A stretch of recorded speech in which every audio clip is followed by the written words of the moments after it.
unavoidable male Canon events. Listen, we've all been through some type.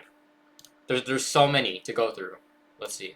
First up, fumbling a 10 out of 10. You know, I'm not gonna lie, this is one of the worst ones in my opinion. Reason why we've all been through this. There's always been that one girl that you thought you had in the bag. I mean, she was fine, beautiful, gorgeous. I mean, in your mind, she goes band for band with SZA, Lotto, and Ruby Rose. Like, you feel me? And for some wild reason, you be seeing one, and then like you do your research, and they just be taken. You think you actually have a chance with that girl. You try to get her, and you're doing good, and then randomly one day she just goes. And for the rest of that week, you're just contemplating, scrolling through your text, looking at what. I'm not gonna lie. During talking stages, I used to go through a lot of talking stages in middle school, and I would ghost them because I would text them for days, and then they would text me back, but they were like, I would think like, oh, since they never texted me first, that meant like they don't mess with me, so I would ghost them. I don't know what was wrong with me. Listen, that was like what, 2 or 3 years ago. I don't know.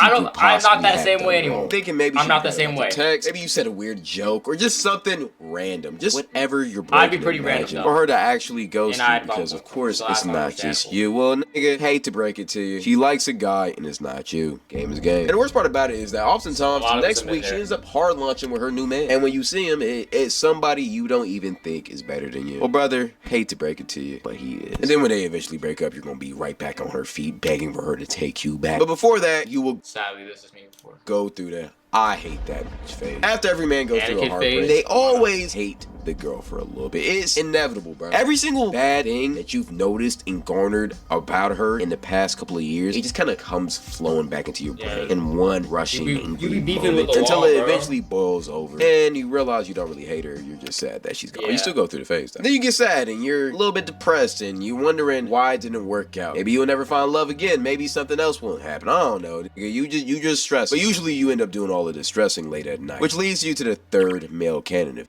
Alright, y'all ready? 3 a.m. I'm going to show you guys how. Canon event number 4, going bold. I promise. What?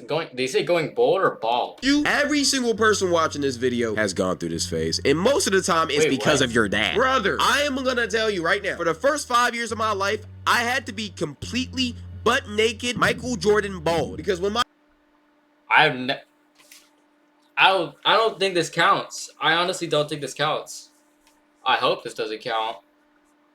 It's a buzz cut. I'm not bald, bro. My dad was 28. He stopped growing hair, and ever since that day, he decided that he I ain't really grow hope hair either. And it was the most aggravating thing of my life. And I'm sure every single one of y'all went through that same thing. And the worst part about it is that after he allowed me to have hair, he only allowed my hair to get to a certain length, which is known as the bald phase, which most of us have gone through, especially most of us, bro. I'm not bald. Black children. Not yet. And the worst part about this is that back then, when I was growing up, the mohawk was oh my gosh.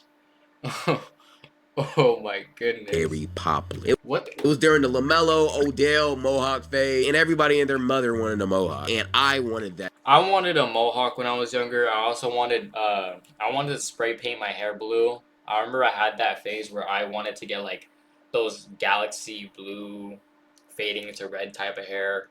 I don't know. I wanted whatever Ninja got. That's so bad, but no, I couldn't get it because my dad said, and I quote, if you get a mohawk, you have to walk around naked everywhere because Because the Mohawk tribe did. Yeah, I don't know. What? But why that nigga said that? That was some fucked up shit. But basically, he was just trying to get me to be bald like him. So hey, yeah, I guess it kind of worked for a little bit. Not going bald. Yeah, we got these. Ew. But something else that dads often made us do was help them around the house. And one thing that I know for sure that we all went through was our dads getting mad at us when we didn't hand them their tools fast. Yeah, but also your dad getting frustrated, like whenever you wanted help on your math homework and you just didn't understand it, and he would get absolutely frustrated at you. That's really bad embarrassment. It's really embarrassing, bro. I remember I was sweating. Brother in Christ, I have almost been shot, almost lost my life. Heck, I thought I had AIDS at one point. But I have never been more scared in my life than when I used to help my dad do work around the crib. Because for some reason, dads just have a big fascination with doing mechanical work around the house. And while they're actively doing this act of stupidity, most likely messing up the whole house, they decide to exert their frustrations on their kid that they told them to help. And my brother in Christ, I know every single person watching this video can relate. If you didn't hand your dad that tool as soon as he asked you to, or if you moved a tiny little bit when he asked you to shine the flashlight somewhere, the amount of anger and rage that man will exert onto your body would be scarier than meeting. You good, bro? I think he got beat. I never got beat. Older baby. Well, yeah, but that's also because I didn't really do anything bad. I try to stay out of trouble.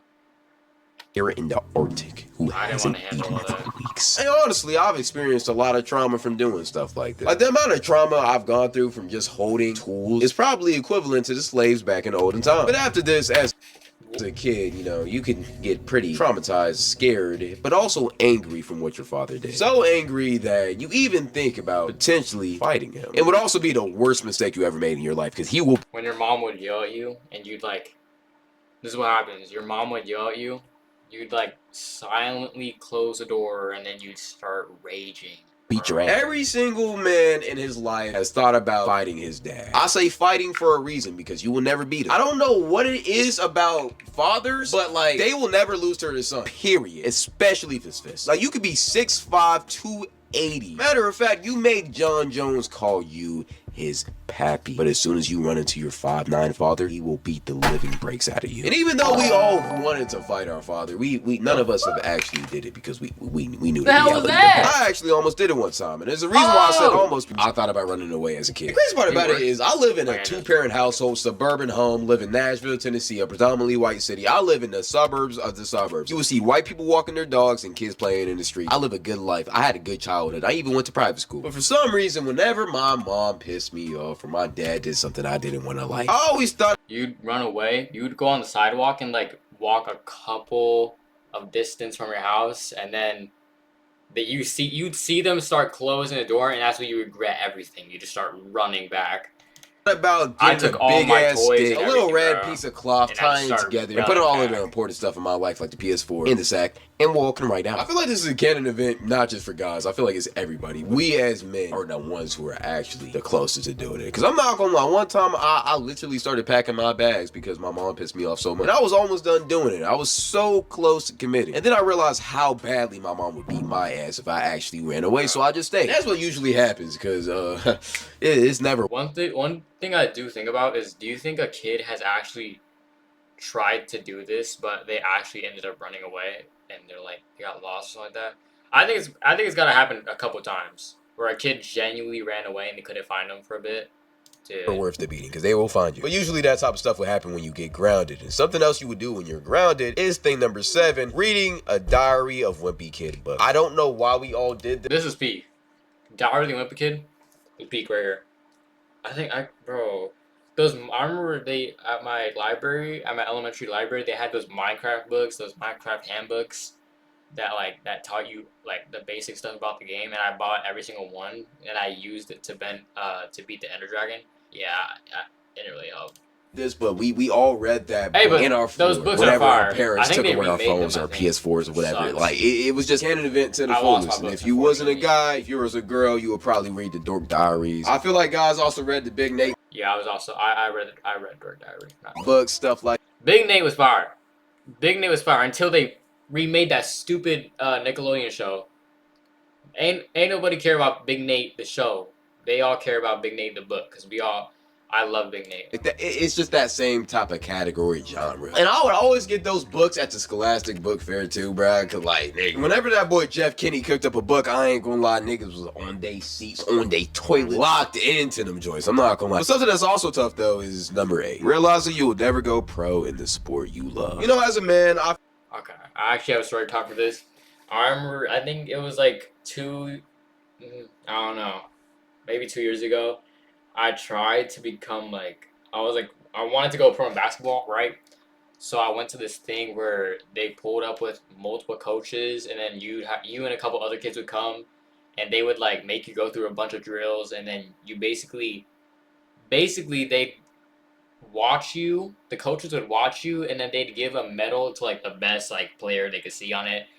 And I thought I was like gonna go pro. I thought I was gonna get a medal and everything. Yeah, as soon as I stepped on that court and I saw everyone else with me, I was done. I was done, bro. I didn't get a single medal. I'm not gonna lie, which was sad. And then I stopped playing basketball. Yeah. The 3 a.m. confidence hit.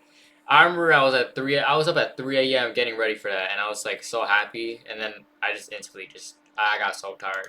I feel like this is actually the most heartbreaking thing you can go through. Because yeah, fumbling a 10 out of 10 is bad, but there will always be more fish in this. Yo, oh my god. If I go through another ad, I am going to crash out, bro.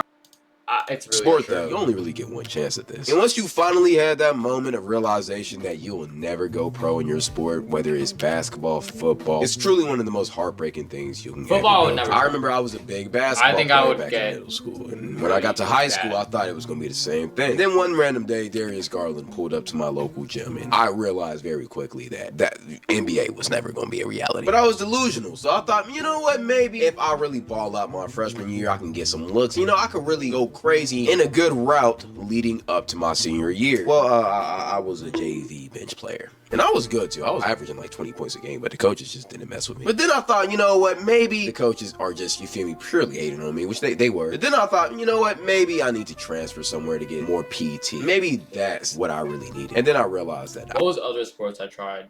I think the only sports I've tried was basketball and track. I tried track. I went to my track tryouts during school, and I'm not gonna lie, I only showed up for 3 days, and then I started to not show up because I would get, because they would make us run after all the drills and stuff like that. They would make us run an entire lap after everything, so my feet were so tired. So we would run, and then at the end of each lap, I would get it was so bad. I would get a cramp at my calf. I would get a cramp at both of my calves. Sometimes both, but mainly my right one. And it was really bad. And I could barely even walk, and I tried. It was so bad. The most beautiful part about track tryouts was drinking water. They would make us go on breaks and drink water. That was the most refreshing, beautiful thing I ever tasted. After all the drills they made us do, as soon as I ran to my backpack and grabbed my water bottle, and I drank water, I felt like I just touched like godly water. It was so beautiful. And then I got a cramp in my calf. And I was never finna grow past the height I did not of want to 5'9". Yeah, I haven't grown since freshman year. So yeah, I'm basically trying to say I'm fried. But every man has to go through that phase to realize they're just a regular guy. Just because every motivational speaker tells you that you can do whatever you want in this life doesn't mean you actually can do it. I'm just keeping it real. Because I'm sorry, buddy, if you're 5'4" and you're trying to be an NBA basketball player in this economy, in this league, I'm gonna be honest, brother. What is the context of this video? Who is this? 5'4" and you're trying to be an NBA basketball player in this y'all think you making that economy in this league, I'm gonna be honest, brother. We have Wimby's playing point guard, bro. You're not Muggsy Bogues, bro. But another tough realization that we've all been through. Realizing that you're in the friend zone, and I don't care who you think you is. We've all been in this Canon event. As a guy, we've all thought once, if we were a good enough friend to a girl, that she would eventually crack and decide to settle down with us. But another Canon event that we've all been through is realizing that that's not how life works. As a matter of fact, she actually knows that you like her, yet doesn't care, and she'll still use you for free car rides, free money, free food, and free attention. This is one of the toughest realities we have to learn as a man, but every man has to go through it. I remember I was 13 and there was this girl I liked, and she broke her foot. So I offered literally carry her around the school because, I mean, hey, if that gets her, because we were just good friends. She actually ended up getting pregnant by another guy at 13, but that's that's a different story. But another pain that we all had to go through is going to the bathroom in a public setting and not knowing the urinal roll. And every single guy watching this video knows exactly what I'm talking about. I remember as a kid, I was at my school, and it was like, I hate public bathrooms, bro. I hate public bathrooms so bad. Especially when they have urinals, but they don't have like the freaking walls blocked. I feel like every urinal needs like the wall thing between the urinals. If you go next to someone in the urinals, what are you doing? What are you doing? There has to be 3 urinals. I take the right one, you take all the way down to the left one. There is no sitting next to each other. There is no standing next to each other pissing. I'm not doing that, bro. a student teacher day or whatever, I don't know. And for some reason the parents were on campus. And I walked into the bathroom and there was a grown ass man using the left urinal. And the middle and right one were open. And according to the urinal rule, if there's 3 urinals, you have to use the left, you have to use the right, and exactly. This is how it is. If it ain't like this, it's not supposed to happen. If you go to the bathroom and say this guy comes up and he goes here, you need to pause your piss and walk away. Go piss in the sink or something. I'm not doing that. One's the only one available. You wait your turn. Unless they have blockers or binders where you don't gotta see another man's pee. But as a kid, I didn't know that, so I ended up using the middle one right beside him. And I remember. Okay, so I'll be honest. Hey, I'm gonna say it right now.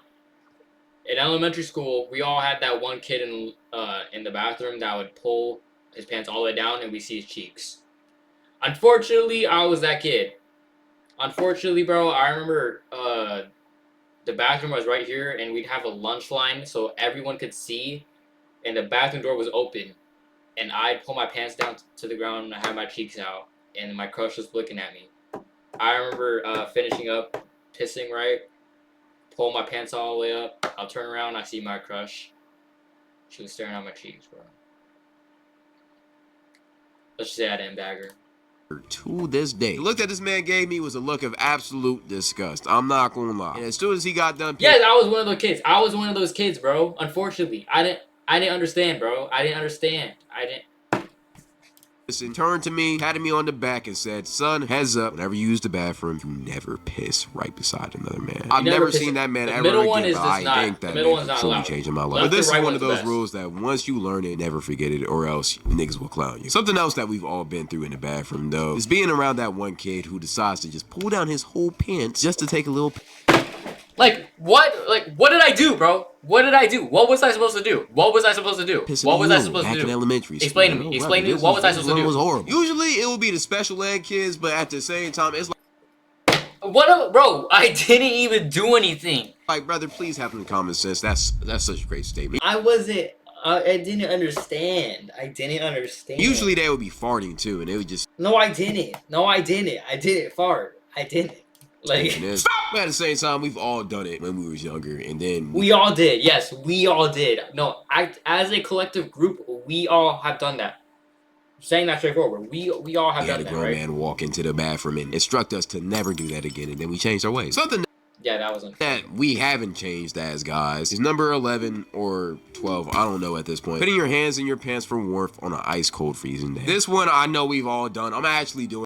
In the PE shorts, bro. It right now, I'm not gonna lie. And no matter if you want to be honest or deny it, we've all done it. Let's just keep it real. It's amazing. It's one of the most sensational feelings ever. You get to put your hand next to life. It's amazing. I don't know. It's just vibey. Here's the thing with this stuff. You gotta be very careful where you do this act, because doing it while nobody's around is cool, but if you're in a crowded room, space, and you just got your hands in your pants, like, brother. Yeah, I only do it in PE, but I would do it in PE. But mainly when there was, like, no one looking. And also because, bro, they would have us running miles in, like, 40-degree weather. Great. That's where the creep allegations come in, and you don't want that. They don't understand, but at the same time, let be classy. But speaking of balls, the next Canon event that we've all been through is chilling around the house playing GTA or Fortnite or something. And then all of a sudden, randomly, you just feel a sharp pain in your balls. And you just start clenching them. You start grabbing them. Oh, I know what you're talking about. Testicle torsion? Yeah, unfortunately, I never, well, not unfortunately, I might be pretty lucky, but I've never been through that. I never went through that. I might remember, but no, I've never been through that, honestly. You start praying to God because you... But apparently, from what everyone tells me, a lot of people tell me, it's the worst feeling that you can probably go through. And I'm not, it sounds like death to me. I mean, to be honest. Think that you'll never have... Do you think it's possible someone gets in their sleep, to be honest? Like, do you think you could just, like, wake up from your dreams and you instantly get testicle torsion? Dude, that would be hell. Oh kids again. You start wondering if you have cancer, or maybe you got an STD, or maybe if you gooned too much. I don't know what you did. And then after it goes away, you immediately get on your knees and pray to God, promising him you would never jerk off again if he heals your pain. And then 3 nights later, you end up jerking off again. But hey, game is game. But after you goon, you get a negative feeling. You feel shame. You promise to God you will never do it again, yet you feel defeated. See, this right here is what we call post-nut clarity, which is the next Canon event. Okay, yeah, this is actually A lot of people are gonna understand this one. And probably the most popular one. Because the only time that you won't feel this is yeah. Basically, you just regret everything, every single life decision you ever made, to be honest. after the first one you do. Back when you were most likely younger, which is sick, honestly. It's sad that so many little kids are gooning, but it's whatever, I guess. And after that first goon, you felt alive. You felt like you just discovered the greatest thing on earth. Then after that second one, you really quickly realized that you just formed and started. I think a lot of younger kids discover it, and they think it's like funny to just do it, and then they realize it ruins your entire life. It can ruin your entire life later on. To be honest, it can ruin your mental state. It can ruin everything. So An addiction that you will be. I'm gonna crash. I'm gonna crash. Yo. Stop with the ads. Stop with the ads. YouTube, please. Odin Please, Valhalla YouTube, please, I Rising, beg now you. available on mobile and What PC, is this? exclusively with Google. Yo, no one cares. Very. Okay, I'm gonna go back to the freaking game. I mean, to the video. And if I get another ad, I'm gonna tweet. Lucky to get him. There's downhill, and you just keep on getting more downhill until you eventually stop and become a better human being. Which a lot of y'all haven't done. Let's just keep it real. At the same time, though, you will never escape post-nut clarity. Even though I had one homie who did it like 10 times a day, and apparently he just stopped having it. But he also looked. I mean, yeah, if you did it 10 times a day, you would obviously. I think you would enter depression at that point. Very depressed, so I think Exactly. he just had it permanently. You already know what I'm finna say, though. Game is game, jizzle is jizzle, and don't fiddle your pickle. Let's get to it. But it's a part of being a man, and game is game, and that's just how life is. When you retain that, though, you will get superpowers. Powers that would never be feasible to that average gooning man. And you do that as soon as you get into the next canon event, aka semen retention. Every single man has gone through this. I don't care what y'all say. We've all gone through semen retention. We thought that by holding our seed, we would turn into spiritual soul or something. In all reality, you kind of do. I'm not gonna lie. You kind of get superpowers. You feel like you can move mountains, start thinking more clearly, you start getting more ideas. There's really no negative to holding your seed. And then we eventually all fail. But at the same time, it's good. You just gotta hold on to it. You just gotta hold on to it because after the first couple of days, it'll be good, and then all of a sudden you start getting temptation, and then you be like tempted to do it. Some people fail. You just gotta be dedicated to doing it, and you'll really.